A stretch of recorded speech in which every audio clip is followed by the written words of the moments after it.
Well, I think that we've seen the tactics in the first couple days of this, at least, that, Trump is going to cast himself as the victim. That's what he always does. I've never seen someone who, on one hand, insists that he's the strongest guy, the toughest guy, the biggest guy, while at the same time, he's always the victim. I mean, how is that even possible?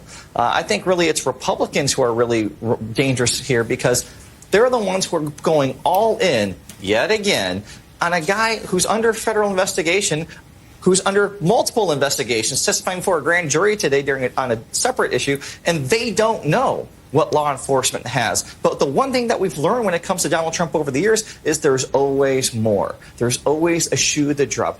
Are you really comfortable putting all of your political eggs in Donald Trump's basket? And I'll tell you, it's going to be really something when a year or 2 years from now, another book comes out, and we hear privately that Republicans were cheering on this investigation. They were high-fiving in the cloakroom. They were hoping this would be the thing that brings Donald Trump down. Yet publicly, they line up right behind him. They have been given every opportunity imaginable to divorce themselves from Donald Trump. We read in every book that's come out that they want to do that they want to move on from him, that they hope that impeachment would take him out, even though they didn't support it, and yet they keep repeating the same mistakes over and over again, and it ends up wrecking them. Every time an election is about Donald Trump, whether it was 2018, whether it was 2020, yep, they lose. They go down. They are doubling down on a strategy that has only failed them time and again. I mean, you look at every election since he was elected. You look even at off-year elections in 2017, at county elections in the Philly suburbs going back to 2017, midterms 2018, Southern governors races in 2019, of course, all the races in 2020. Donald Trump helps Republicans lose time and time again. They can't help themselves. Kurt, I want to ask you, speaking of not being able to help themselves, you worked for the government reform, the oversight committee for Republicans back during Benghazi days. Should voters take Kevin McCarthy's threat that he's going to investigate the investigators if Republicans get in charge, that he's going to sic Jim Jordan and other people like that on the FBI if Republicans take control of the majority? And if so, what does that look like?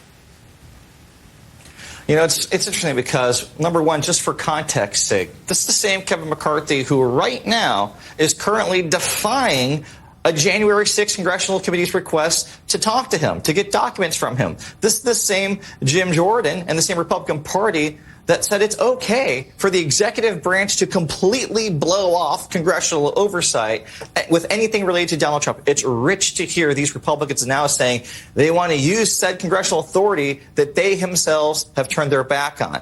All that being said, Republicans have not made it a secret that if they were to regain control of the majority in November, that they plan on launching an investigative tsunami going after Hunter Biden, going after the Department of Homeland Security, and now they're adding the Justice Department and the FBI to that. And I take them at their word. They've shown in the past that they're willing to take something like a Benghazi, extend it for 4 years. I mean, you hear all the griping about January 6th from Republicans.